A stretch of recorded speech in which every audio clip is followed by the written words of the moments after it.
While many communities are able to protect themselves from various risks caused by natural disasters and effects of climate change, members of indigenous communities like the Endorois and minority Ogiek communities in Kenya are finding it difficult to do so because of controversy surrounding land ownership. This is the reason that peaceful demonstrations to demand for the right to own land are on the increase. John mami betu ne ki mong swen tim to ko tin ko ki mwa ko len eche ko indigenous community ya ni bi te bot timwe ko mai ta ko mai ko sweti ko wal ko furushone.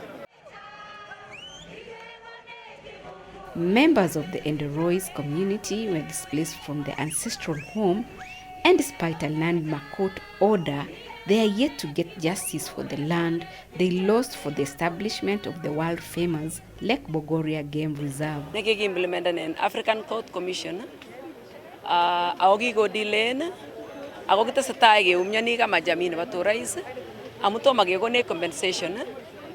To magigone tugu kiya ya sewe koti ni gele se gele baneche. Otom gele baneche. Kita sa tayo te so tige mengisei. En sabe na maitata. On the other hand, the Ogiek, who were predominantly hunter and gatherers, were evicted from the Mau forests, one of the country's main water towers. Haswaitie kwa mama mami yegi tebe mami yegi tonone inyoru ti abiosa ni abare go sila kwete mami yesi kinamu ago age oenga mami yemi mami ge kwa mami sugul se sige leje chagle mag so mase. The youth have been heavily impacted as they do not have a permanent place where they can settle and engage in economic activities. The Endorois, because we've not had our ancestral land for the longest time. We're evicted and now we're living like squatters in other counties. Rising above the African horizon, some women like Monica Yator have come out to campaign for the adoption of resilient livelihoods in the fast-changing world and calling for indigenous communities to be involved in policy making, especially those involving risk management. It was founded in 2019 with a group of women human rights defenders. We saw the need of bringing in the issues of women and girls and amplifying their voices, especially with a lot of gender stereotypes and marginalization that was going on in my village. What we were trying to challenge was the high cases of teenage pregnancies, gender-based violences, and also poverty, because we saw a number of young girls dropping out of school. Others were forced into early marriages. Others were dropping out of school because they want to get married, to get out of poverty at their homestead. So what we do as an organization, we bring in a lot of advocacy, and we are representing, amplifying the voices of the minority in the society, and those are indigenous people. And of course, my special case is for women, because women have been left behind. On the downslope area. This resilience has attracted global organizations which are looking into ways and partnerships to support marginalized communities whose risks are greater. Mercy Corps is a global organization, non-profit organization working in over 40 countries across the globe. We see our role as facilitators, conveners, bringing in a wide range of actors, including the private sector, the public sector, and other social enterprises, to look into the challenge that some of the communities I mentioned are experiencing, and then focus on systems approach, where we devote much of the time in understanding why certain markets, certain sectors are not benefited the way they should be benefiting the people of concern, in this case pastoralists, agro-pastoralists, agriculturalists, who are experiencing climatic and conflict-related shocks, and build inclusive and resilient future. Our strategy has 4 major pillars: economic opportunities, food security, water security, and peace and governance. The risks are higher. There are issues to do with climate change, which is making it a bit more difficult in terms of predicting yields, in terms of predicting incomes. And we've seen the opportunities, we've seen the beauty that technology has brought about in the sector. So looking at how we can leverage this, we can continue to leverage technology to leapfrog some of the traditional steps. When you look at other continents, Europe, USA, they had to go through the traditional ways in terms of development. But then in Africa, we have this innovation, we have technology, riding on digital, riding on mobile, and we really are looking at supporting and working with organizations that can then be able to take that technology, take that digital innovation. Risks are higher. There are issues to do with climate change, which is making it a bit more difficult in terms of predicting yields, in terms of predicting income. And for many years, the southeastern part in the arid and semi-arid region of Kenya was prone to hunger and drought. But that is now a thing of the past, as communities have adopted resilient farming and risk management systems. Afrika ile tunafanya sana sana ni kuangalia shambani kama tutapata kitu, kwa sababu unakuanga na bima ambayo tunalipia. Ndio pia inasomesha mtoto, inalipa pia hata school fees, anaenda mpaka college mpaka chuo.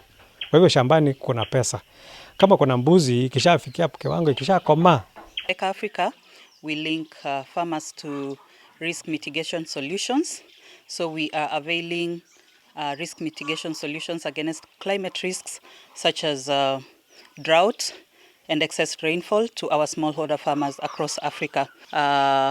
Functions is to ensure that farmers access innovations that are de-risking them from climate change. We are making insurance affordable to the smallholder farmers by making it very affordable. We are selling it in smaller denominations where a farmer can access insurance for as little as 200 Kenya shillings. Are accessing this insurance through their phones, not necessarily smartphones. You can even have a small feature phone and still dial our satellite data and also pictures to do correlations and analysis to see how these farmers are affected and trigger claims. So what farmers do is one of our partners, and then we use that to analyze and trigger payouts. So our farmers do not have to come to our offices for registrations for insurance. They can dial a USSD code and access insurance.